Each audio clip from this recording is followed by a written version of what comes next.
Zipo baadhi ya nguo mtu akizivaa zina uwezo wa kuvuta al-ashbah wal kainat, mambo ya mizimu haya. Yani hata wewe ndugu yangu hapo ulipo, usikubali hata siku moja pale nyumbani kwako ikawa unalala alafu usiku unajifunika shuka ya rangi nyekundu au ya rangi nyeusi. Wewe unatafuta balaa. Hawa watu ambao wanajifunika shuka za rangi nyekundu au anajifunika shuka ya rangi nyeusi, huyu anatafuta balaa. Acha haya mambo ya kujifunika shuka za namna hiyo, kwa sababu kuna malabis mavazi ambayo mtu akirtadi kwa mavazi hayo, kwa maana akijifunika kwa mavazi hayo, inawezekana ikawa ni sababu ya kuvuta al-ashbah, mizimu.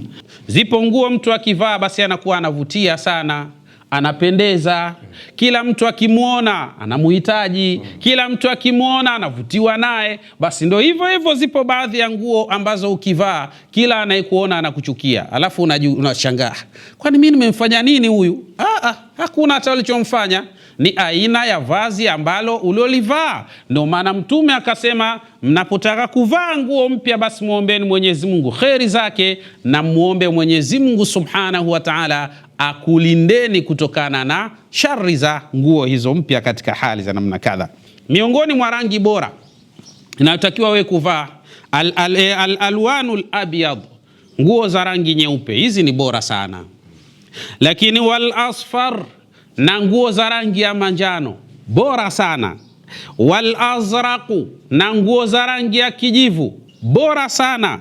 Tena al-fatih, kijivu ambayo ilikuwa nzuri kabisa, laha qudratun akbaru ala jadhbin ihtizazatin ruhiyatin ijabia. Hizi sasa rangi hizi zina uwezo mzuri kabisa ya kutengeneza mvuto na kumfanya mtu kuwa katika hali iliyokuwa bora. Walwardiyu, na rangi ya wardi. Walburtuqaliyu, na rangi ya chungwa. Walakhdar, na rangi ya kijani. Hizi ni katika rangi bora sana sana sana, ambazo zinaweza kufanya majambo yakaenda katika hali iliyokuwa nzuri kabisa. Assalamu alaikum wa rahmatullahi wa barakatuhu. Wa alaikumus salam wa rahmatullahi wa barakatuhu. Alhamdulillah wassalatu wassalamu ala khairil anbiya sayyidina Muhammadin wa ala alihi wa sahabatihi ajma'in, amma ba'd. Imma ba'da ya kumshukuru Allah subhanahu wa ta'ala na kuzihitaji ziada ya rehma na amani zimshukie kiongozi wa umma Bwana Mtume Muhammad sallallahu alayhi wasallam, mtume ambaye Allah subhanahu wa ta'ala anasema kupitia ndani ya kitabu kitukufu cha Qur'ani, anasema wama arsalnaka illa rahmatan lilalamin. Ikhwani, ndugu zangu, jambo la kwanza ni mshukuru sana mgeni wetu al-akhi Sheikh Ibrahim Lubango al-maarufu Ibrahimu Mkongo. Ujumbe ambao alotufikishia ni ujumbe makini sana, muhimu sana, na unahitaji watu kuandika kwa wino wa dhahabu. Miongoni mwa yale ambayo ametufikishia hapa, akitueleza katika suala zima la namna gani kulikuwa na challenge baina ya hawa na science na kumkataa Mwenyezi Mungu, lakini kadhalika na baadhi yao kumkubali Mwenyezi Mungu na kumkataa Bwana Mtume Muhammad sallallahu alayhi wasallam. Lakini hoja za msingi, Nabii Isa kakubaliwa ndani ya Qur'ani na muujiza wake umetajwa ndani ya Qur'ani. Hiyo ndo hoja ya msingi ambayo walitembea nayo. Lakini kadhalika Nabii Musa amekubaliwa ndani ya Qur'ani na muujiza wake umeripotiwa ndani ya Qur'an, ishara ya wazi ya kwamba anatambulika Nabii Musa ya kwamba ni mtume wa Allah, na miujiza yake pia inatambulika kama muujiza mkubwa kabisa katika hali namna hii. Lakini katika muujiza wa Nabii Musa ukawa ni katika masala ya kisihir, uchawi. Fimbo ya Nabii Musa ikabadilika ikawa nyoka, ikameza vijoka vyote vile walivyokuja navyo wachawi. Firauni akasema, ala, mmeanza kumwamini kabla sijakwambieni, basi nitakukateni mikono na miguu tena min khilafi, tofauti. Ukikatwa mkono wa kushoto unakatwa mguu wa kulia ili ukose namna hata ya kutembea. Si huwa mnasema kwamba Mwenyezi Mungu akikupa kilema hakunyimi mwendo? Sasa huyu apewe kilema na mwendo awe hana kabisa. Ndio Firauni akafanya vitu vya namna hiyo, na akasema nitakusulubuni katika vigogo vya mitende kwa sababu mmeanza kumkubali huyu Musa. Tena akasema innahu kabirukum alladhi allamakum sihr, kwamba huyu atakuwa ndo mkubwa wenu ambaye akufundisheni. Ndo maana mmemuelewa mkakubali, mkasema mmekiri kutokana na ukubwa wa uchawi wake, huyu ndo mkubwa mwenyewe kakufundisheni. Basi mambo yakaenda katika hali za namna hiyo. Lakini katika jambo jingine la msingi na muhimu sana ambalo ametukumbusha al-akhi Sheikh Ibrahim, katukumbusha katika sala zima la amani ya nchi yetu ni kitu bora sana sana sana sana. Mmoja ana maneno ya hikma, anasema katika maneno haya, la tanzur tariqa ila salama bal faj'al salamata hiya tariqa. Anasema siku zote usiwe ni mtu ambaye unatafuta njia ya kuitafuta nini? Amani, bali ifanye ile amani ndiyo njia yenyewe, ili mambo yaweze kwenda katika hali iliyokuwa bora biidhnillah subhanahu wa ta'ala. Kwa maana usiifanye amani ni njia ya kwenda kuitafuta amani mahala ilipo, manake kisha haribika, imetoweka, haipo. Kuitafuta tena mpaka ukaipata si kazi ndogo. Bali jaal salamata hiya tariqa, bali jalia ile amani yenyewe iwe ndio njia yenyewe unayotembelea katika njia hiyo. Haya ni mambo ya msingi sana, lazima tutanabahi, lazima tutafakar. Yani mtu anawezaje kukuhamasisha wewe uharibu nchi yako wakati yeye hayupo kabisa nchini? Tena unaweza ukashangaa wakati mwingine unahamasishwa na watu ukiwatazama, malaya sio malaya, wahuni sio wahuni, eti wanakuhamasisha wewe na akili zako timamu, unaacha. Subhanallah. Yani tumekuwa ni watu na akili mbovu kwa kiasi hichi jamani. Hebu turudini katika suala la dini yetu. Mmoja pia anasema siku zote hubbul watan minal iman, kuipenda nchi yako ni katika imani. Huwezi kufanya mambo yako kama amani hakuna, mambo yamevurugika. Huwezi kuitafuta hiyo inaitwa haki wakati amani hakuna, haiwezekani shekhe. Lazima kwanza iwepo, alafu ndio mambo mengine yaende katika hali za namna hiyo. Ndugu zangu, haya nilitaka kuyapita au kuyagusa kidogo kutokana na ile neema ambayo alikuja nayo al-akhi Sheikh Ibrahim. Lakini biidhnillah subhanahu wa ta'ala, katika siku ya leo nataka nieleze kidogo katika jambo la msingi sana. Ndugu zangu, tunanunua sana mavazi, nguo. Tena wakati mwingine tunanunua nguo nzuri sana za kimitazamo mizuri, zinapendeza, tukivaa tunavutia. Lakini sala la msingi, tunajua hizi nguo kama zinaweza zikaleta madhara au tunajua kama hizi nguo zinaweza zikaleta faida? Watu tunanunua nguo Sheikh, tunavaa, hata dua ile ya kuvalia nguo hatuna wala hatujui kabisa. Ili ni tatizo. Matokeo yake tunapata mabalaa badala ya kupata neema ya mavazi. Kwa hiyo leo inshallah nataka tuone kwa nini Mtume sallallahu alaihi wasallam ametufundisha tunapotaka kuvaa nguo mpya tuseme nini. Hapa sasa tunasema yustahabbu lilmuslimi inda irtidai thawbin jadidin an yahmada Allaha wa yad'u bima warada fi sunnati nabawiyati sharifa talaban lilbarakati wa i'tirafan bi ni'matillah.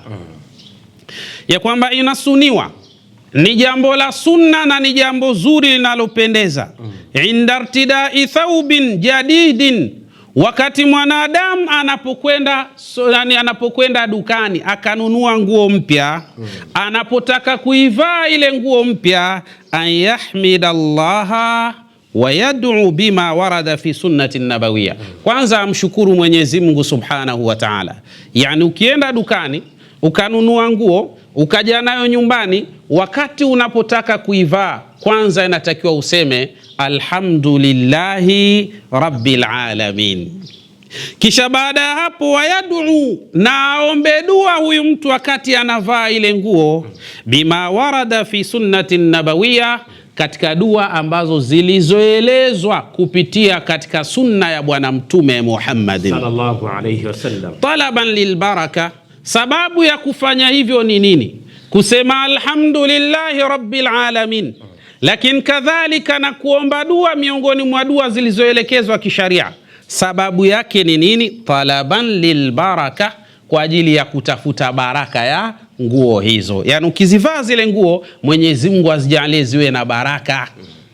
Lakini kadhalika wa itirafan bi ni'matillah, sababu ya msingi ni kule kuzitambua neema ya Allah subhanahu wa ta'ala. Ukiona wewe umepata 20,000, 50,000, laki mbili, umeingia dukani ukanunua nguo, fahamu hiyo ni neema aliyokupa Mwenyezi Mungu subhanahu wa ta'ala. Kwa ushukuru neema ya Allah, alafu omba dua. Miongoni mwa dua ambazo alizozifundisha Bwana Mtume Muhammadin ni hii: unapotaka kuvaa nguo mpya, sema hivi: Allahumma lakal hamdu anta kasautanihi as'aluka min khairihi wa khairi ma suni'a lahu wa a'udhu bika min sharrihi wa sharri ma suni'a lahu. Haya ni maneno anatufundisha kiongozi wa umma Bwana Mtume Muhammad. Anasema sema hivi, hata kama hujui kusema kwa lugha ya Kiarabu, sema basi hata kwa lugha ya Kiswahili. Sema Allahumma lakal hamdu, e Mwenyezi Mungu, sifa zote ni zako wewe Allah tabaraka wa taala.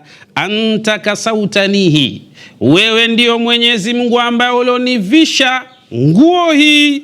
As'aluka min khairihi, ya Rabbi ninakuomba kutokana na kheri za nguo hii.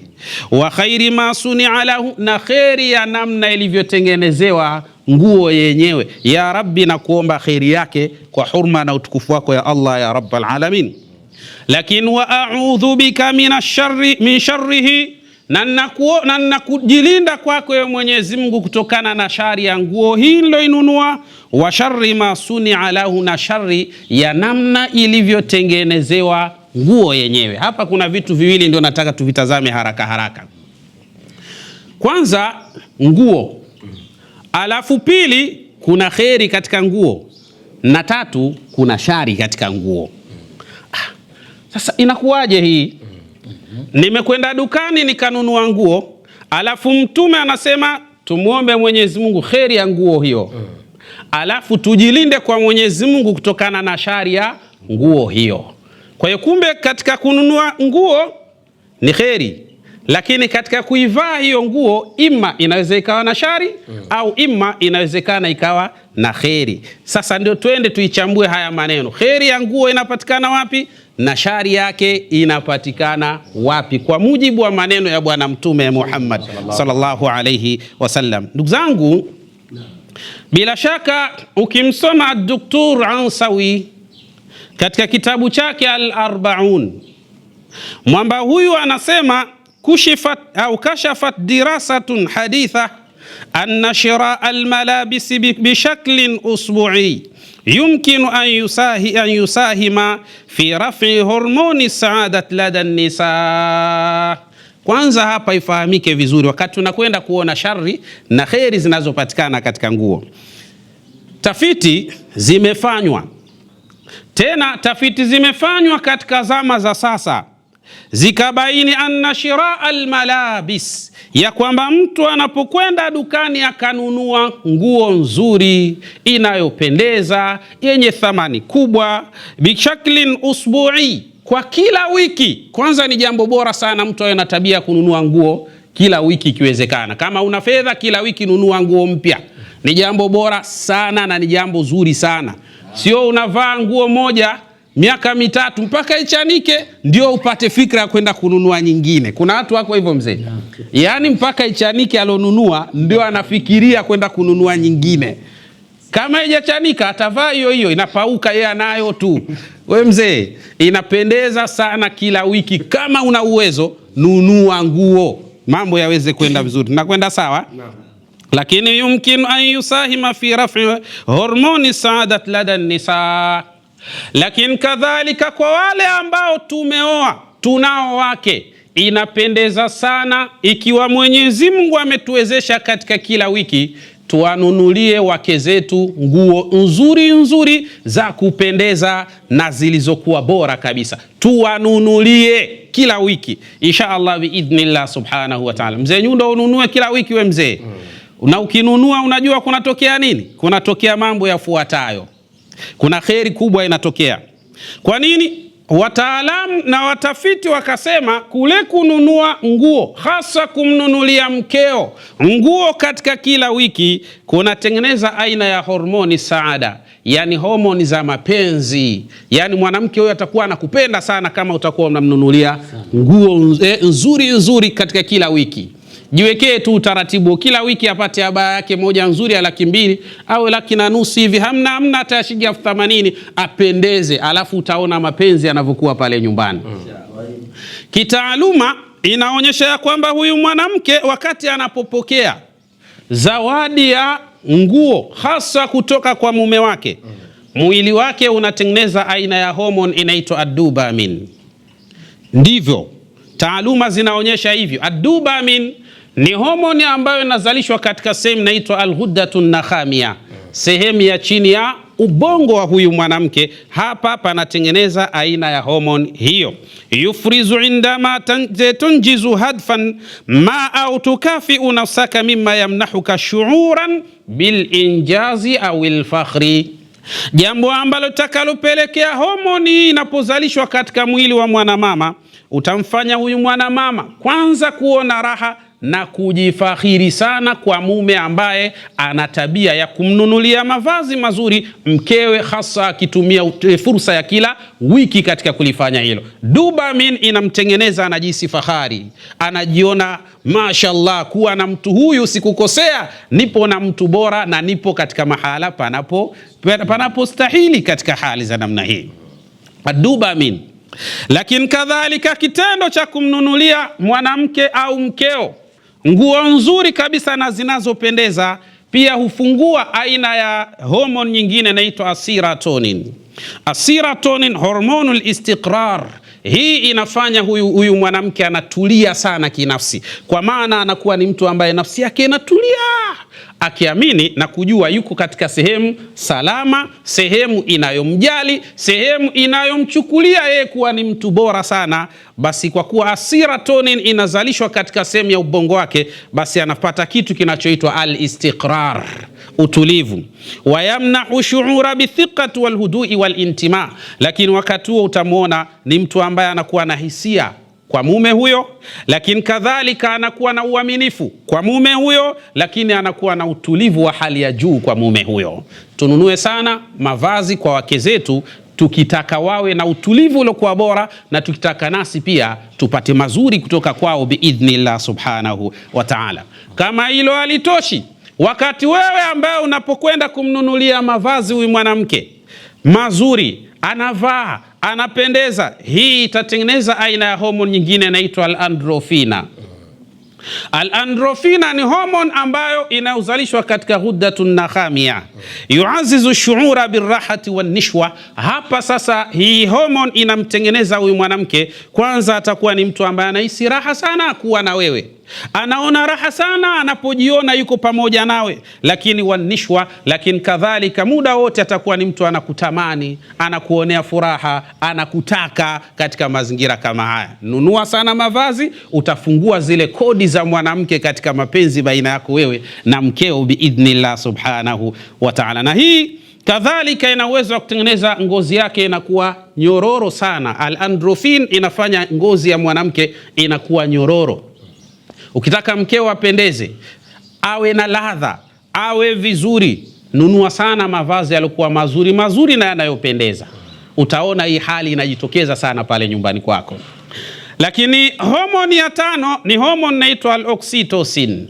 Hii pia inazalishwa katika ubongo wa mwanamke anapopata furaha sana. Wewe vuta picha, umekwenda pale dukani, umechukua abaya, umechukua ile inaitwa nini? Pashmina, sijui umechukua nini, mavazi mazuri mazuri yanayopendeza na kuvutia, alafu unampelekea mwanamke huyo. Kitendo kile kinatengeneza furaha kwake. Yal'ab duran haman kabiran fi bina'i thiqati wa ta'atufi wa taqarrubi al-'atfi baina al-ashkhas. Hali hii sasa, homoni ya al-oxytocin itapelekea nini? Yal'abu dauran kabiran fi bina'i thiqa, itampelekea mwanamke huyu kwanza kujiamini sana, wa ta'atufi, na kupenda sana kwa huyo ambaye anamfanyia hivyo, wataqarubil atifi, na kujisogeza karibu sana, yani kuwa yeye ni mtu ambaye anakuwa karibu zaidi nawe ambaye unakuwa unafanya matukio ya namna hii. Lakini wa baina al-ashkhas, na hata kwa wale watu ambao umetaka we karibu nao, itakuwa ni rahisi sana. Mwanamke wa namna hii amri yako itakuwa ni ndogo sana. Yani ukisema neno atakuwa anatekeleza kwa haraka sana, kwa sababu anaona kabisa na wewe ni mtu ambaye unatekeleza yale ya kwake biidhnillah subhanahu wa ta'ala. Sasa kwa nini Mtume sallallahu alaihi wasallama akatufundisha katika dua ambayo tutakayoomba, tuombe Mwenyezi Mungu subhanahu wa ta'ala atupe kheri ya nguo mpya tunazovaa na atuondolee shari ya nguo mpya tunazovaa. Fi kathiri min al-ahyan la nudriku anna al-malabis allati nartadiha yumkinu an yakuna laha ta'thirun ijabiyun au salbiyun. Mara kadhaa tumekuwa ni watu ambao hatuna maarifa ya nguo ambazo tunazovaa, ya kwamba inawezekana kwa nguo hizo zikawa na athari, na athari imma salbiyun, yani ijabiyun, ikawa na athari nzuri au ikawa na athari mbaya. Wengi katika watu ambao tunavaa wallahi hatujui, na ndio maana dua hatusomi, tunajivalia valia tu. Na hapa ndipo tukahimizwa sana tufanye dua, hasa wakati tunapovaa nguo mpya biidhnillah subhanahu wa ta'ala. Almalabis, yapo mavazi ambayo tuhmina min hajamati taqati salbia, yanatulinda kutokana na vurugu za salbi, kwa maana matatizo ya aina mbalimbali. Kwa mfano, zipo baadhi ya nguo mtu akizivaa zina uwezo wa kuvuta al-ashbah wal kainat, mambo ya mizimu haya. Yani hata wewe ndugu yangu hapo ulipo, usikubali hata siku moja pale nyumbani kwako ikawa unalala alafu usiku unajifunika shuka ya rangi nyekundu au ya rangi nyeusi. Wewe unatafuta balaa. Hawa watu ambao wanajifunika shuka za rangi nyekundu au anajifunika shuka ya rangi nyeusi, huyu anatafuta balaa. Acha haya mambo ya kujifunika shuka za namna hiyo, kwa sababu kuna malabis, mavazi ambayo mtu akirtadi kwa mavazi hayo, kwa maana akijifunika kwa mavazi hayo, inawezekana ikawa ni sababu ya kuvuta al-ashbah, mizimu. Ndio maana Mtume sallallahu alaihi wasallama anatuambia tunapotaka kuvaa nguo mpya tumuombe Mwenyezi Mungu kheri ya nguo hiyo, na tumuombe Mwenyezi Mungu atulinde na shari inayotokana na nguo hizo katika hali za namna hiyo. Lakini wal arwahul mudhlima, lakini kadhalika yapo mavazi mtu akivaa anavuta yale mashetani yote anamsogelea. Lakini kadhalika wa ghairuha, na vinginevyo vingi miongoni mwa mambo mabaya na machafu na hatari. Wa ala al-aksi, na kinyume chake ndio hivyo. Zipo nguo mtu akivaa basi anakuwa anavutia sana, anapendeza, kila mtu akimuona anamuhitaji, kila mtu akimuona anavutiwa naye. Basi ndio hivyo zipo baadhi ya nguo ambazo ukivaa kila anayekuona anakuchukia, alafu unashangaa, kwani mimi nimemfanya nini huyu? Hakuna hata alichomfanya, ni aina ya vazi ambalo uliolivaa. Ndio maana Mtume akasema mnapotaka kuvaa nguo mpya basi muombeni Mwenyezi Mungu kheri zake, na muombe Mwenyezi Mungu subhanahu wa ta'ala akulindeni kutokana na shari za nguo hizo mpya katika hali za namna kadha. Lakini kadhalika tunasema tutamadu ala naui min alqumash, lakini nguo ili iwe bora inategemea pia na aina ya kitambaa. Lakini kadhalika ashakil, na mshono nao. Lakini walauni, na rangi nayo inazingatiwa vile vile. Wanamti, lakini kadhalika na zile nakshi. Wa hata tabaa, lakini hata zile darzi zenyewe zinazingatiwa. Je, tunajua namna gani sasa tunaweza tukanusurika na shari za mavazi ambayo tunayavaa? Mfano, Katika mavazi bora sana ni alharir, mavazi ya hariri. Lakini hariri ni halali kwa mwanamke, kwa mwanamume ni haram. Lakini kuna alkitan, kuna mavazi au vitambaa vya katani, walqutnu, na vitambaa vinavyotokana na pamba. Hivi ndio vitambaa bora. Wasufi, na vitambaa vinavyotokana na sufi. Ala an yakuna alqumashu khafifan wa na'iman, kwa sababu hivi vitambaa huwa ni khafif na vinakuwa laini. Walamia bil ihtizazati alijabia, hivi sasa huwa vinatengeneza asili ya mitikisiko yenye tabia ya nini, ya mvuto biidhnillah subhanahu wa ta'ala. Watuwafiru faidatan sihia, na mara nyingi sana hivi huwa vinaleta faida za kiafya biidhnillah subhanahu wa ta'ala. Ndio Mtume anasema mnapokwenda kuvaa nguo mpya, basi kadhalika muombeni Mwenyezi Mungu subhanahu wa ta'ala kheri ya nguo hizo, na muambie Mwenyezi Mungu subhanahu wa ta'ala kulindeni kutokana na shari ya nguo hizo. Miongoni mwa rangi bora inayotakiwa wewe kuvaa alwanul abyad, nguo za rangi nyeupe, hizi ni bora sana. Lakini wal asfar, na nguo za rangi ya manjano, bora sana. Wal azraqu, na nguo za rangi ya kijivu, bora sana. Tena alfatih, kijivu ambayo ilikuwa nzuri kabisa.